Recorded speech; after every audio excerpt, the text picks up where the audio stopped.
Assalamualaikum warahmatullahi wabarakatuh. Innal hamdalillah nahmaduhu wa nasta'inuhu wa nastaghfiruh wa na'udzu billahi min shururi anfusina wa min sayyiati a'malina. May yahdihillahu fala mudilla lahu wa may yudlil fala hadiya lahu. Ashhadu an la ilaha illallah wahdahu la syarika lahu wa ashhadu anna Muhammadan abduhu wa rasuluh sallallahu alaihi wa ala alihi wa ashabihi wa man sara ala nahjihi wa tamassaka bi sunnatihi ila yaumiddin wa sallama tasliman katsira. Ya ayyuhalladzina amanu taqullaha haqqa tuqatih wa la tamutunna illa wa antum muslimun. Ya ayyuhan nasu taqu rabbakumul ladzi khalaqakum min nafsin wahidah وخلق منها زوجها وبث منهما رجالا كثيرا ونساء واتقوا الله الذي تساءلون به والأرحام إن الله كان عليكم رقيبا يا أيها الذين آمنوا اتقوا الله وقولوا قولا سديدا يصلح لكم أعمالكم ويغفر لكم ذنوبكم ومن يطع الله ورسوله فقد فاز فوزا عظيما أما بعد فإن أصدق الحديث كتاب الله وخير الهدي هدي محمد صلى الله عليه وسلم وشر الأمور محدثاتها وكل محدثة بدعة وكل بدعة ضلالة وكل ضلالة في النار. Alhamdulillah, segala puji dan puji hendaknya senantiasa kita ucapkan kepada Allah atas berbagai karunia yang senantiasa Allah limpahkan kepada kita, sehingga di malam hari ini kita kembali diberikan kesempatan melanjutkan kajian kita, kajian Matan Abi Syuja', yang mana malam hari ini kita akan baca penjelasan beliau berkaitan dengan syarat-syarat salat. Qala al-muallif rahimahullah ta'ala, berkata penulis Matan Abi Syuja', semoga Allah Ta'ala merahmatinya. Faslun wa syara'itus salati qabla ad-dukhuli fiha khamsatu asya'. Fasal yang menjelaskan syarat-syarat salat sebelum masuk kepada salat tersebut. Ada 5 hal. Lalu Al-Imam Al-Qadi Abu Syuja' menyebutkan satu persatu. Yang pertama kata beliau, taharatul a'dha'i minal hadath wan najas, yaitu sucinya anggota tubuh dari hadas, baik itu hadas besar maupun hadas kecil, wan najas, dan dari najis. Perkataan beliau sucinya anggota tubuh dari hadas, ada beberapa riwayat atau beberapa dalil yang menunjukkan kepada ini. Yang pertama, firman Allah Subhanahu wa taala di dalam surat Al-Maidah ayat 6. Allah berfirman, "Ya ayyuhalladzina amanu, idza qumtum ila sholati faghsilu wujuhakum wa aydiyakum ilal marafiq wamsahu bi ru'usikum wa arjulakum ilal ka'bain wa in kuntum junuban fattahharu." Wahai orang-orang yang beriman, jika kamu hendak melaksanakan salat, maka basuhlah atau cucilah wajah kamu dan kedua tanganmu sampai ke siku, dan usaplah kepala kamu, dan basuhlah kakimu sampai kedua mata kaki, dan jika kamu dalam keadaan junub maka bersucilah. Ini dalil tentang wajibnya salat dalam keadaan suci. Syarat sah salat dalam keadaan suci, dan itu tentu dilakukan sebelum masuk ke salatnya. Tidak mungkin dilakukan sedang salat lalu melakukan hal-hal yang dengannya mensucikan dari hadas. Kalau berwudu tentu sebelum salat. Mandi janabah tentu sebelum salat. Maka di sini penulis mengatakan syarat sebelum masuk ke dalam salat itu ada 5. yaitu suci dari hadas. Kemudian yang kedua kata beliau, selain suci dari hadas, suci dari najis. Baik itu kalau di sini maksudnya anggota badan, suci dari najis. Dan yang menunjukkan kepada perintah wajibnya suci dari najis atau harusnya membersihkan najis tersebut, seperti sabda Rasulullah sallallahu alaihi wasallam kepada Fatimah bintu Abi Hubaish. Sabda Rasulullah sallallahu alaihi wasallam kepada Fatimah bintu Abi Hubaish radhiyallahu anha, fa idza aqbalatil haidah fatrukis shalah. Kata Rasulullah, jika datang haid maka tinggalkan salat. Ini penjelasan Rasulullah kepada Fatimah bintu Abi Hubaish, jika datang haid maka tinggalkan salat. Fa idza dhahaba qadruha faghsili anki dam wa shalli. Jika telah hilang, telah berlalu waktu haid, maka basuhlah darah, sisa-sisa darah haid tersebut darimu dan tunaikan salat. Basuh dan mandi, faghsili, di sini mandi termasuk maksudnya mandi, maka kemudian tunaikan salat. Nah, ini dalilnya. Dibasuh, kemudian mandi dan tunaikan salat. Ini dalil tentang harus suci dari najis. Kemudian juga hadis Ali radhiyallahu anhu berkenaan dengan perintah mencuci madhi, karena madhi itu najis. Sepakat mayoritas ulama bahwasanya madhi itu najis. Madhi cairan yang keluar ketika ada rangsangan, ada syahwat. Tapi bukan mani, bukan sperma. Itu adalah najis. Sedangkan sperma ada khilaf di antara para ulama, tapi yang paling kuat sperma tidak najis. Hadis Ali ini, Ali adalah seorang yang madzab. Jadi Ali menitip pertanyaan melalui orang lain. Ali seorang yang madzab itu yang banyak madhi, gampang syahwat dan keluar madhi dari kemaluannya.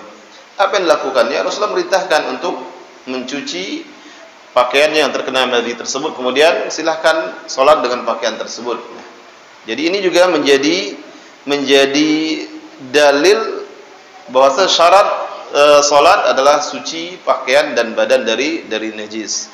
Kemudian di dalam surat Al-Muddathir Allah berfirman, wa thiyabaka fatahhir, dan pakaianmu maka sucikanlah. Ini juga menjadi dalil harus dalam keadaan suci pakaian. Jadi tidak hanya anggota badan, pakaian juga harus dalam keadaan suci. Kemudian Al-Imam mengatakan wa satratul aurati, dan menutup aurat bilibasin tahir, dengan pakaian yang suci. Menutup aurat dengan pakaian suci. Saya ulangi kata penulis, kata Al-Qadi Abu Syuja, ada 5 syarat sebelum masuk salat, sebelum memulai salat. Yang pertama, suci anggota tubuh dari hadas. Yang kedua, suci dari najis. Kemudian yang ketiga, menutup aurat dengan pakaian yang suci. Menutup aurat dengan pakaian yang suci. Ini berdasarkan firman Allah Subhanahu wa taala, menutup aurat menggunakan pakaian berdasarkan firman Allah Subhanahu wa taala di dalam surat Al-A'raf ayat 31. Allah berfirman, "Khudhu zinatakum inda kulli masjid." Ambillah, maksud ambillah, pakailah zinatakum, pakaianmu. Karena yang menghiasi tubuh manusia itu pada umumnya adalah pakaian. Seseorang walaupun tidak menggunakan cincin, tidak menggunakan gelang, dengan pakaian yang bagus, dia sudah dinilai sebagai berhias dengan pakaiannya. Khuzu zinatakum inda kulli masjid. Pakailah pakaianmu setiap kali, pakaian yang bagus, setiap kali pergi ke masjid. Nah, ini salah satu dalil bahwasanya perintah menggunakan pakaian ketika akan menunaikan salat. Maksudnya setiap pergi ke masjid, ya tentu setiap pergi ke masjid akan mengerjakan salat. Ibnu Abbas berkata tentang surat Al-A'raf ini, kata beliau, al-muradu bihi athyabu fis shalah. Nah, ini dia maksudnya. Kata Ibnu Abbas, yang dimaksudkan dalam ayat ini, khudhu zinatakum inda kulli masjid, athyabu fis shalah, yaitu pakaian yang dipakai untuk salat. Ketika Allah perintahkan, pakailah perhiasanmu setiap kali ke masjid. Maksudnya pakailah pakaianmu yang biasa dipakai untuk salat ketika akan ke masjid. Nah, ini perkataan atau penjelasan dari Ibnu Abbas radhiyallahu anhuma tentang maksud firman Allah ini. Jadi syarat yang ketiga itu menggunakan pakaian yang suci. Nah, ini salah satu dalilnya. Al-Imam At-Tirmidzi meriwayatkan dengan sanad yang hasan dari Aisyah radhiyallahu anha, beliau berkata, qala Rasulullah sallallahu alaihi wasallam, la tuqbalu salatul haid illa bi khimar. Tidak diterima salat haid. Maksud haid di sini wanita yang baligh. Tidak diterima salat, bukan wanita yang sedang haid. Kalau sedang haid memang tidak akan diterima apapun syarat yang dilengkapinya. Selama dia sedang haid berarti tidak terpenuhi syarat dalam keadaan suci. Maka maksud di sini adalah wanita yang baligh. Haid, wanita yang baligh. Tidak diterima salat wanita yang baligh, yang sudah dewasa, kecuali dengan khimar. Apa itu khimar? Yang dimaksud dengan khimar, ma tughatti bihil mar'atu ra'saha. Pakaian atau kain yang digunakan wanita untuk menutup kepalanya dan memanjangkannya, menjulurkan sampai menutupi dadanya. Itu khimar. Kalau bahasa kita sering diartikan apa? Jilbab, kerudung. Dalam bahasa Arab, jilbab malah yang menutup kepala sampai ke seluruh tubuh. Dan kadang malah menutup wajah. Sebagian mengatakan terlihat hanya mata saja. Jadi ketika digunakan beberapa istilah bahasa Arab itu digunakan ke bahasa Indonesia, terjadi pergeseran makna dari makna aslinya. Rasulullah mengatakan tidak akan diterima salat wanita yang sudah baligh kecuali jika dia menutup kepalanya. Kalau badan memang tertutup, tapi kan kadang biasa wanita tidak menutup kepala sehari-hari di rumah.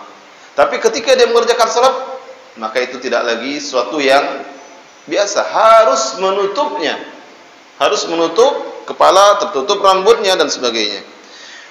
Lalu kata ulama-ulama yang menjadikan ini dalil, wa idza wajaba satrul ra'si fa satru ghairihi aula. Maka jika menutup kepala saja wajib, maka menutup yang lainnya selain kepala itu juga wajib, harus ketika salat. Wadalla ala hadza ma rawahul Bukhari. Nah, ini juga sebagaimana ditunjukkan oleh hadis yang diriwayatkan oleh Imam Bukhari dari Aisyah radhiyallahu anha. Beliau berkata, Aisyah berkata, laqad kana Rasulullah sallallahu alaihi wasallam yusallil fajar. Rasulullah sallallahu alaihi wasallam melaksanakan salat subuh. Salat subuhnya Rasulullah di masjid biasanya. Fa yashhadu ma'ahu nisa, dan para wanita muslimah, sahabiyat, sahabat-sahabat wanita ikut serta salat berjamaah subuh di masjid bersama Rasulullah sallallahu alaihi wasallam. Fa yashhadu ma'ahu nisa'un minal mu'minat mutalafi'atin fi murutihinna. Mereka itu para wanita memakai pakaian yang mereka betul-betul lilitkan atau betul-betul balutkan ke badannya sehingga tertutup semuanya. Sebagian mengatakan tertutup semua, bahkan wajah tertutup. Atau sebagian mengatakan hanya mata yang terlihat saja. Nah, ini yang dilakukan oleh para wanita dahulu. Mutalafi'atin fi murutihinna thumma yarji'na ila buyutihinna. Kemudian mereka kembali ke rumahnya, ma ya'rifhunna ahadun. Tak seorang pun yang tahu siapa mereka. Kenapa? Karena saking tertutupnya mereka ketika pergi ke masjid. Dalilnya atau hadis ini menjadi salah satu dalil yang digunakan oleh para ulama yang menyebutkan tentang syarat salat itu adalah pakaian yang menutup aurat. Ini salah satunya hadisnya. Karena wanita-wanita muslimah dahulu juga ke masjid. Walaupun tempat mereka sholat yang paling afdal itu di rumah mereka, tapi Rasulullah membolehkan mereka sholat di masjid. Bahkan Rasulullah melarang para suami, melarang istri-istri mereka untuk hadir ke masjid. Tidak jangan dilarang, silahkan. Jika memang terjaga dari fitnah.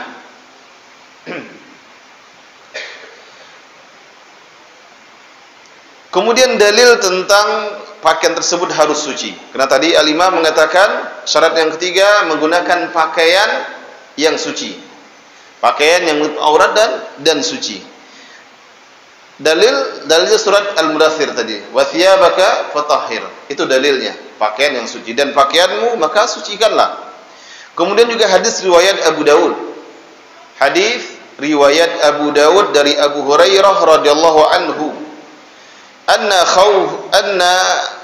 Khawlata binta Yasar. Bahwasanya Khawlah bintu Yasar. Kalau bahasa kita binti. Dalam bahasa Indonesia sering disebut binti. Tak kenapa harokatnya jadi kasroh. Ya. Khawlah, kalau di sini Anna Khawlata binta Yasarin atatin Nabiyya sallallahu alaihi wasallam, datang kepada Nabi sallallahu alaihi wasallam, faqalat, kemudian Khawlah bintu Yasar berkata, ya Rasulullah, wahai Rasulullah, innahu laysa li illa thawbun wahid, sesungguhnya saya tidak mempunyai kecuali hanya satu helai pakaian. Bayangkan dahulu sahabian hanya memiliki satu helai pakaian. Tidak langsung mereka uzur di rumah sajalah misalnya, atau uzur, tidak begitu. Padahal walaupun wanita boleh di rumah. Wa ada haid ini, atau uzur tidak salat atau bagaimana. Ini di sini cerita Khawlah ini mengatakan wa ana ahidu fi, dan saya haid dengan menggunakan pakaian tersebut. Ketika keluar darah kadang kotor atau mengenai pakaian tersebut. Fa kaifa asna, maka bagaimana atau apa yang saya lakukan, yang saya perbuat. Berkata Rasulullah sallallahu alaihi wasallam menjawab pertanyaan Khawlah bintu Yasar ini. Idza tahurti, jika engkau telah suci dari haid, telah berhenti haidnya, fagsilihi, maka cucilah pakaian tersebut, atau minimal bagian yang terkena najisnya darah haid. Karena kalau terkena najis itu tidak mesti harus satu. Misalnya contoh, ini kain hijab masjid yang panjang ini, atau karpet yang panjang ini, misalnya terkena najis hanya pojok sana, boleh menyuci hanya bagian sana saja, dibersihkan, tidak mesti harus dicuci semuanya. Kalau pakaian, kalau ini pakaian mau dicuci setelah berapa hari dipakai, kalau mau dicuci ya bagus juga, tapi tidak wajib, tidak harus. Tidak harus demikian. Nah, kata Nabi sallallahu alaihi wasallam kepada Khawlah bintu Yasar, "Idza tahurti, jika engkau telah suci dari haid, telah berhenti haidmu, faghsilihi tsumma shalli fi." Maka cucilah, bersihkanlah bekas-bekas darah haid yang menempel tersebut, kemudian salatlah dengan menggunakan pakaian itu. Berarti ini dalil syarat sebelum sholat itu pakaian harus suci dari najis, harus suci dari najis, sehingga sahabiah ini diperintahkan untuk membersihkan pakaian yang terkena darah haid, kemudian pakailah sholat, silahkan pakai sholat. Waqalat, kata Khawlah, fa illam yakhruj ad-dam, kalau tidak keluar darah bagaimana? Kalau tidak keluar darah, yakfika ghuslud dam wa la yadurruka atharuhu. Kalau tidak, maksudnya masih menempel darah di pakaian, tidak hilang. Saking sudah menempel sehari dua hari agak susah, apalagi dahulu mungkin tidak ada deterjen, bukan mungkin, memang tidak ada, belum ada deterjen seperti kita sekarang. Nah, kata sahabat, bagaimana jika darahnya tidak keluar dari pakaian itu, masih ada di sela-sela benangnya, masih ada bekas-bekasnya? Apa kata Rasulullah? Yakfiha ghusl dam, cukup bagimu mencuci, yakfiki ghuslud dam, cukup bagimu mencuci, membersihkan darahnya, wala yadurruki atharu, dan tidak apa-apa bekasnya itu kalau masih ada bekas. Nah, ini khusus untuk darah haid seperti ini. Adapun mani, maka mani tidak najis. Aisyah, dalam beberapa riwayat Aisyah itu mengerik mani yang mengering di pakaian Rasulullah, tidak dicuci.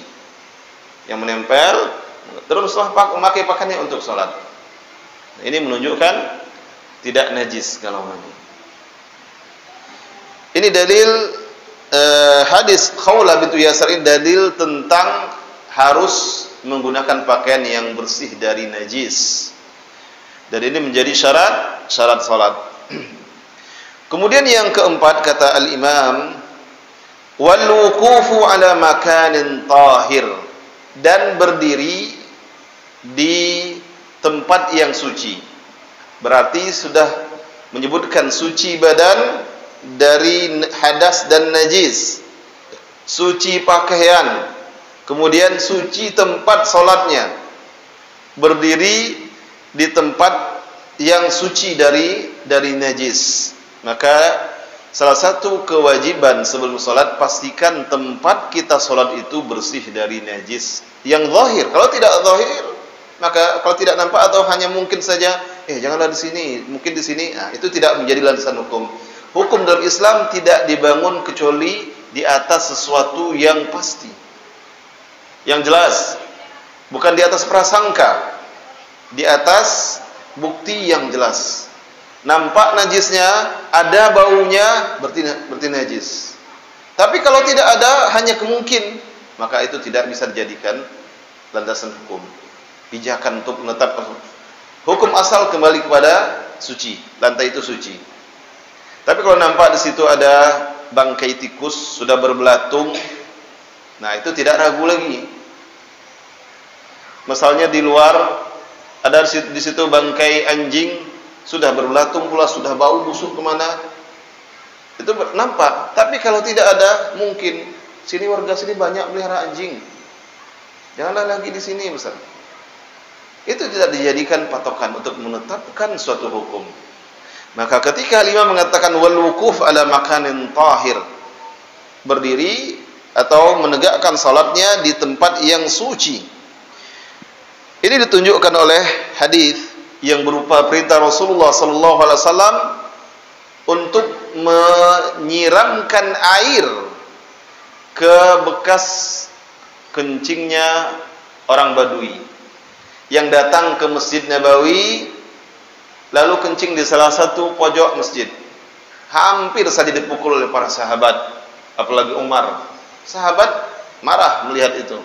Apalagi masjid, tempat yang agung dan mulia bagi kaum muslimin, tiba-tiba ada orang yang mungkin karena kejahilannya, ketidaktahuannya, lalu buang air kecil di salah satu sisi masjid, di dalam masjid. Sahabat marah. Rasulullah larang sahabat untuk mengusirnya. Da'u, biarkan dia. Utrukuhu, biarkan dia. Kama qala Rasulullah.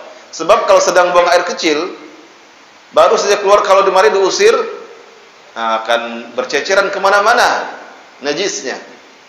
Setelah dia selesai, maka Rasulullah meminta sahabat untuk mengambilkan seember air. Rasulullah siramkan air tersebut. Apalagi dahulu masjidnya Nabi pasir saja, batu-batu kerikil kecil alasnya. Kalau disiramkan, langsung airnya merembes, meresap, kering. Jadi disiramkan oleh Rasulullah, lalu diberikan peringatan kepada orang Arab, sesungguhnya ini masjid tidak pantas untuk apa yang dia lakukan. Diingat, diberi pelajaran dengan cara yang baik. Hadis itu juga menjadi dalil bahwasanya tempat sholat harus dalam keadaan suci. Sebab kalau tidak dibersihkan, boleh jadi nanti misalnya saf itu sampai ke tempat itu tidak ada yang tahu. Pas lagi sujud terciumlah bau jengkolnya, bau pesingnya dan sebagainya. Ini kok lain baunya ini. Tapi setelah disiram yang bersih hilang, dan dia dihukumi sebagai suci. Kemudian al-Imam mengatakan wal ilmu bidukhulil waqt. Kemudian juga mengetahui dengan pasti masuknya waktu, sudah masuk waktu. Sudah masuk waktu salat. Jadi sebelum mengerjakan salat harus sudah tahu, sudah masuk waktu salat. Kalau tidak mengetahui, tiba-tiba seseorang salat, padahal dia mungkin mendengar azan di tempat lain, di radio atau apa saja, atau ada anak, dikira samar sayup-sayup azan di masjid, kemudian dia salat, dikira salat zuhur, sudah masuk waktunya, lalu diberitahukan oleh teman, salat apa ini? Zuhur belum lagi, masih lama, masih 1 jam lagi misalnya. Nah, dia batalkan salatnya. Ya, karena memang tidak ada kewajibannya mengerjakan salat, bahkan dia kerjakan pun dia tidak akan mendapatkan apa-apa. Al-Imam mengatakan al-ilmu bidukhulil waqti, mengetahui masuknya waktu salat. Allah Ta'ala berfirman menjelaskan atau mengabarkan bahwasanya salat itu adalah ibadah yang ditentukan waktunya. Allah berfirman di dalam surat An-Nisa ayat 103, Inna salata kanat 'alal mu'minina kitaban mawquta. Sesungguhnya salat itu adalah kewajiban atas orang-orang beriman yang ditetapkan waktunya, ditentukan waktunya. Jadi tidak bisa sembarangan. Salat ibadah yang ditentukan waktunya dan tidak mungkin ditunaikan asal-asalan atau sesuka hati waktunya. Zuhur ya harus waktu zuhur kecuali ada uzur dan ada sebab-sebab syar'i. Asar harus waktu asar, tidak boleh di waktu maghrib kecuali ada uzur. Kalau zuhur dengan asar boleh saja dijamak, baik karena safar ataupun karena kondisi tertentu. Karena Rasulullah pernah di Madinah belum menjamak salat-salat yang boleh dijamak, tidak dalam keadaan hujan, tidak dalam keadaan sakit, tidak dalam keadaan safar. Di Madinah. Sebagian ulama mengatakan bolehnya menjamak tanpa sebab, tapi tidak boleh selalu rutin. Yang paling kuat, yang paling ini adalah boleh menjamak walaupun tidak safar, tapi karena ada sebab, ada uzur. Misalnya seorang yang sakit, dia tidak safar, dia di rumah sakit, akan sulit baginya jika mondar-mandir ke kamar mandi, berwudu, apalagi kena air, badan tidak enak kena air, maka cukup sekali di waktu zuhur atau di waktu asar dia salat dan jamak, tapi tidak boleh qasar. Karena mengqasar salat itu khusus bagi orang yang dalam keadaan safar. Sedangkan jamak boleh bagi yang safar dan boleh bagi yang tidak safar, tapi karena ada suatu hajat atau maslahat yang diperbolehkan oleh syariat. Contoh lainnya juga misalnya seorang dokter yang bekerja spesialis bedah itu tidak mudah dan tidak bisa dalam waktu yang pendek. Ketika menangani pasien, ada saja hal-hal yang membuat lambat sehingga menghabiskan waktu yang cukup lama. Maka kadang-kadang tidak mungkin dia tinggalkan pasiennya. Oh, ini sudah waktu salat, pada Allah lebih penting misalnya, memenuhi panggilan Allah lebih penting. Memang lebih penting, tapi Allah pun berikan uzur terhadap itu. Nah, boleh dia lanjutkan tugasnya, membantu berusaha menyelamatkan nyawa pasien yang sedang butuhkan bantuannya, dan setelah itu dia tunaikan salat kewajibannya kepada Allah Subhanahu. Allah Maha mengetahui kenapa hambanya ini terlambat menunaikan salatnya, bukan karena disengaja. Kemudian yang berikutnya, istiqbalul kiblah, menghadap kiblat. Ini syarat yang kelima, menghadap kiblat. Sudah 5 itu. Yang pertama tadi, suci badan dari hadas dan najis, menggunakan pakaian menutup aurat dan suci. Kemudian setelah itu apalagi, siapa yang masih ingat? Suci tempat salatnya, ya kan? Tempatnya suci. Kemudian yang keempat, masuk waktu, mengetahui tentang masuk waktu. Yang kelima, ini yang sekarang yang kelima, menghadap ke kiblat. Dalilnya firman Allah Subhanahu wa taala di dalam surat Al-Baqarah ayat 144. Qad nara taqalluba wajhika fis sama'i falanuwalliyannaka qiblatan tardaha fawalli wajhaka syatral masjidil haram. Sungguh kami melihat wajahmu bolak-balik ke langit. Selalu mengadahkan. Rasulullah sering memohon, sering berdoa. Falanuwalliyannaka qiblatan tardaha. Maka niscaya kami akan memalingkan engkau, menghadapkan engkau ke kiblat yang engkau sukai, engkau ridha. Wa walli wajhaka syatral masjidil haram. Maka hadapkanlah wajahmu menghadap al-masjidil haram, yaitu menghadap Ka'bah. Allah memerintahkan Nabi Muhammad sallallahu alaihi wasallam untuk menghadap Ka'bah ketika salat. Maka ketika akan melaksanakan salat, salah satu yang harus ditentukan adalah arah kiblat semaksimal mungkin.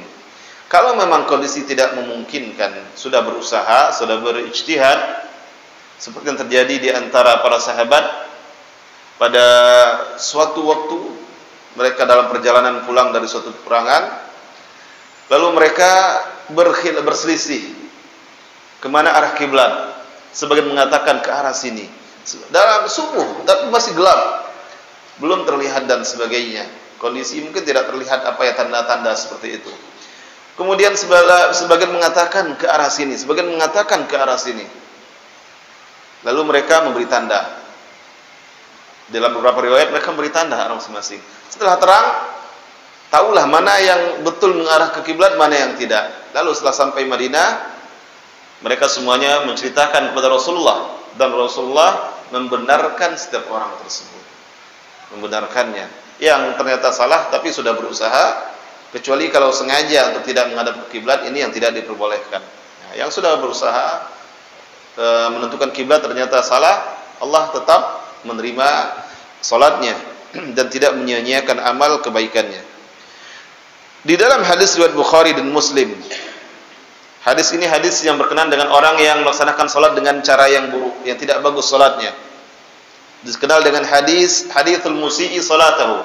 Orang yang mengerjakan salat dengan cara yang tidak bagus, tidak melaksanakan salat dengan cara yang baik.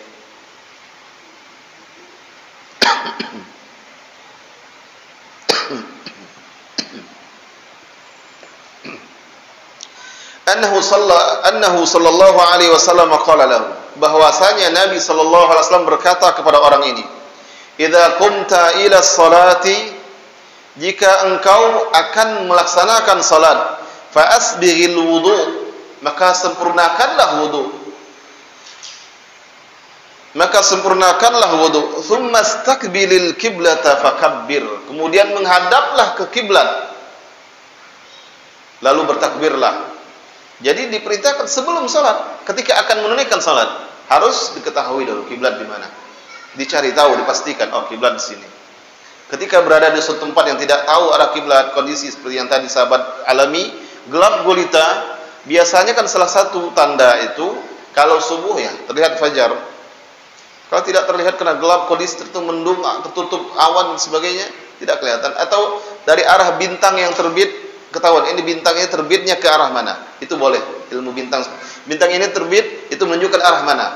Menunjukkan arah itu diperbolehkan. Ketika memang tidak terlihat, tentu berijtihad. Berijtihad kemana arah kiblat.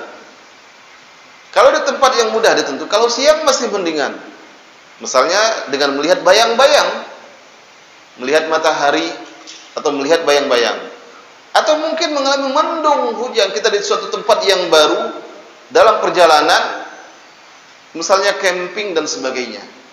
Kalau di tempat-tempat di bangunan-bangunan yang banyak orang mungkin bisa ditanya, ada warga. Tapi kalau ke tempat yang tidak ada orang, ke hutan, camping dan sebagainya, lalu tidak terlihat arah matahari, tertutup mendung dan sebagainya, nah disitulah berijtihad. Setelah diperkirakan, oh tadi kalau tidak salah waktu cuaca cerah matahari itu di sana terbitnya. Walaupun tidak tahu lagi sudah belok-belok kemana-mana dalam hutan itu, tapi berdasarkan apa yang masih teringat itu ijtihad. Lalu insyaallah ke sini. Ternyata salah. Setelah selesai salat, mendung, hujan berhenti, mendung pun sudah ini, matahari mulai terlihat dengan cerahnya, oh berarti salah. Maka salatnya tetap sah.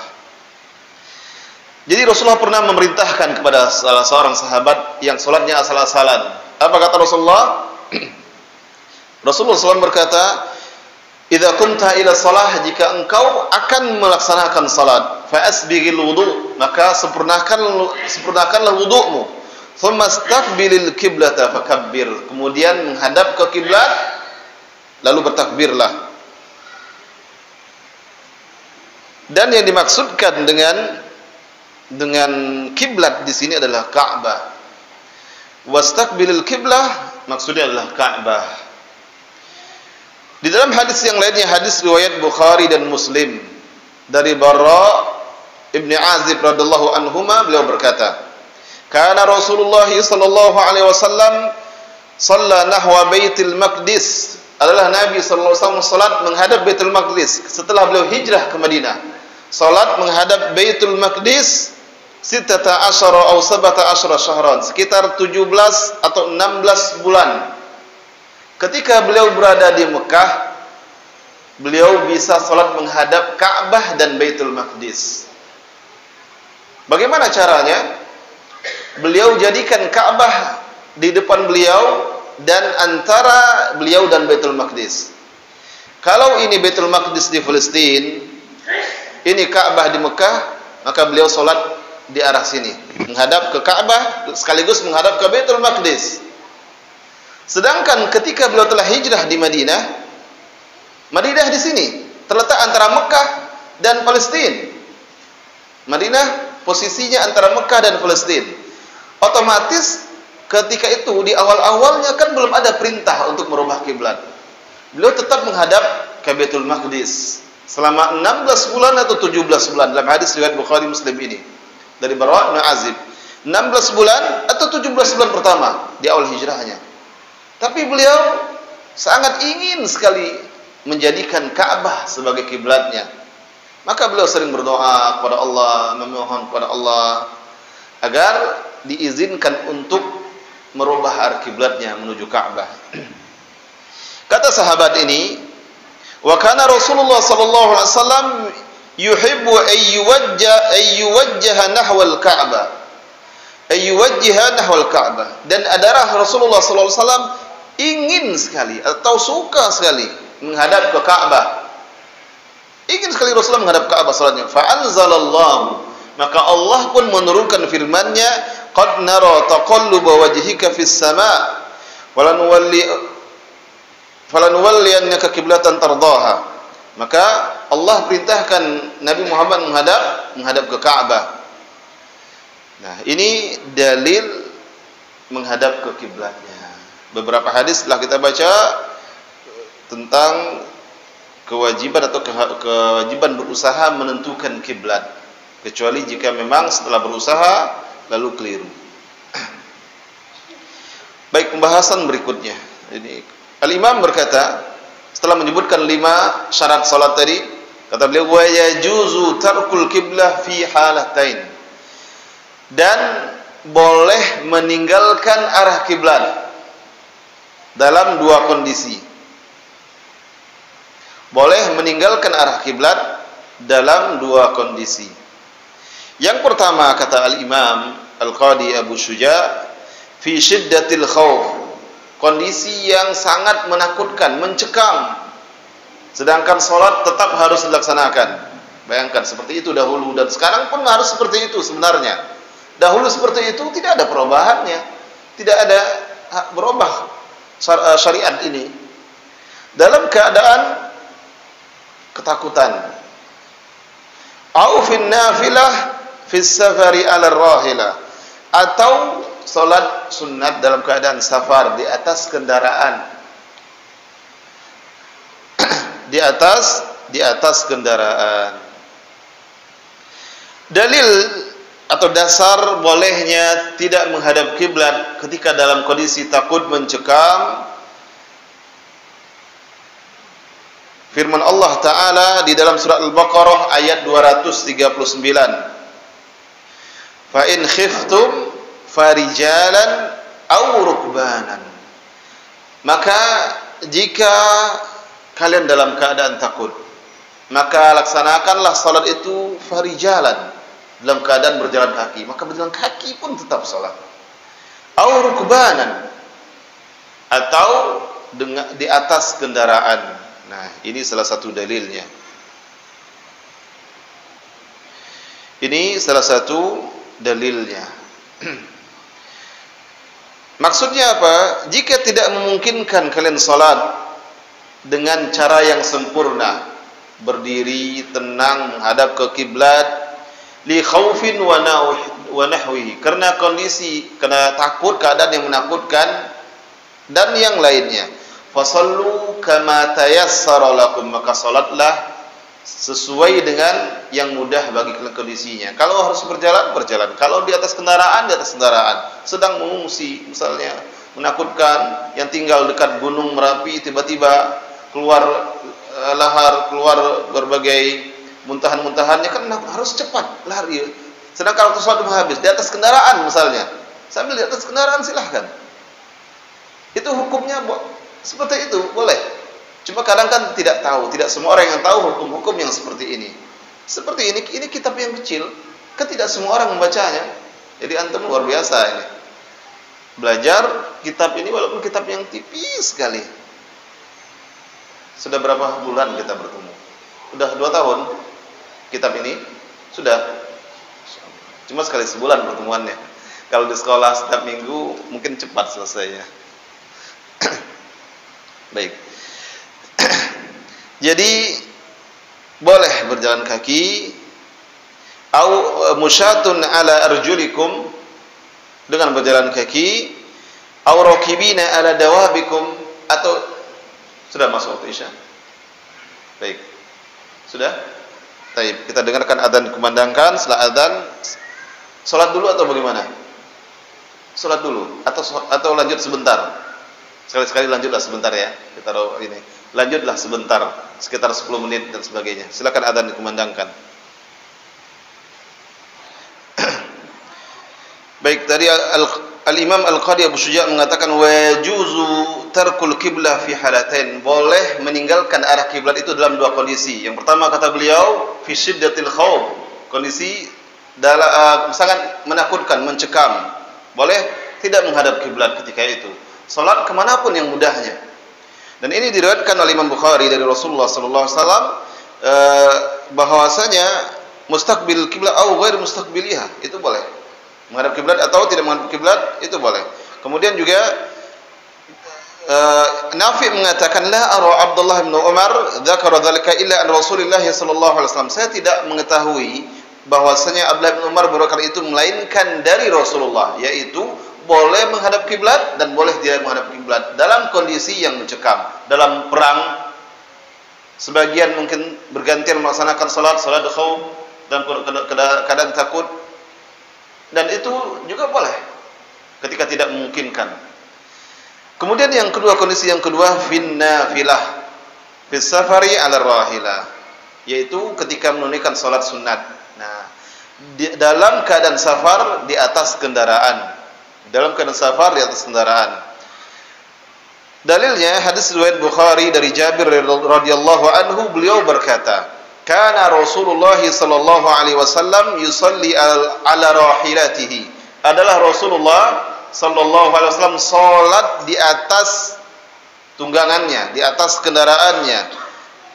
Haitsu tawajjahat, mengikuti arah kemana saja hewannya itu menghadap. Wa fi riwayah, dan di dalam riwayat yang lain, nahwal masyriq, menghadap ke timur. Fa idza arada al-faridah, lalu jika Rasul akan melaksanakan salat fardu, nazala fastaqbala al-qiblah.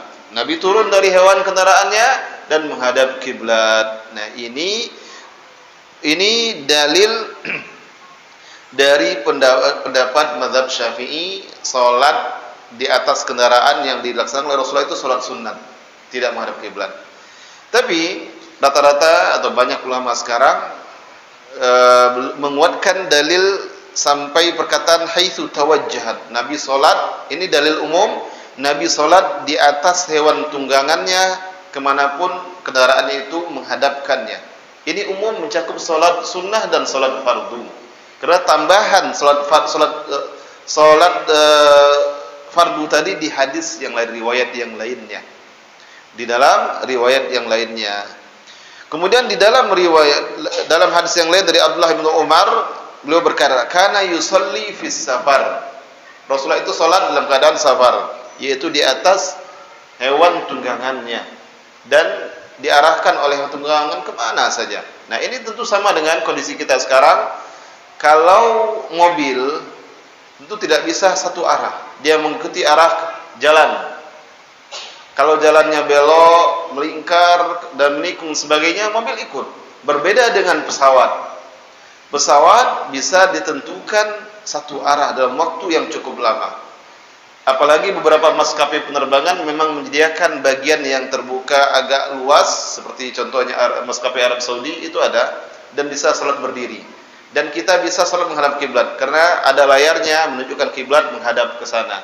Dibuatkannya gambar pesawatnya, dibuatnya tanda panah, miring kemana, jadi enak. Sebagian maskapai dari dalam negeri tidak menyediakan yang seperti itu.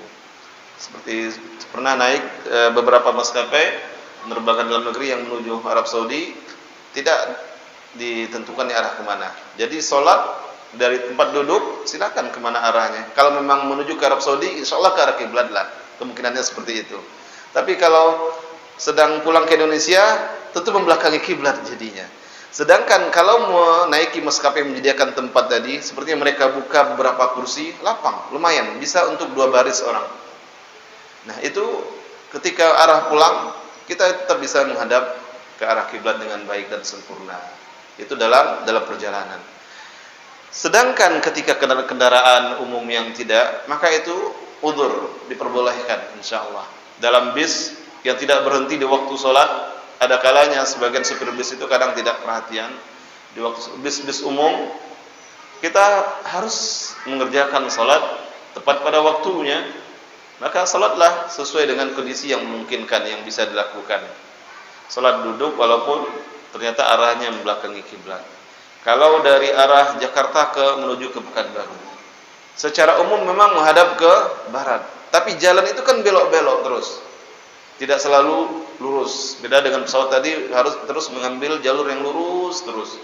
Nah, kalau pesawat, kalau kapal, kalau mobil tidak, mau tidak mau kita sholat seperti itu. Sedangkan Rasulullah dengan kendaraannya, dalam beberapa riwayat disebutkan beliau sholat di atas kendaraan, beliau hadapkan dahulu ke kiblat, lalu kemudian hewannya, tunggangannya bergerak kemana saja silahkan, tidak apa-apa, seperti itu. Wallahu a'lam bishawab. Sampai di sini materi kita berkaitan dengan syarat-syarat yang harus dipenuhi sebelum sholat. Ada pertanyaan 1 atau 2 pertanyaan silahkan sebelum kita tunaikan sholat isya berjamaah. Baik, silahkan.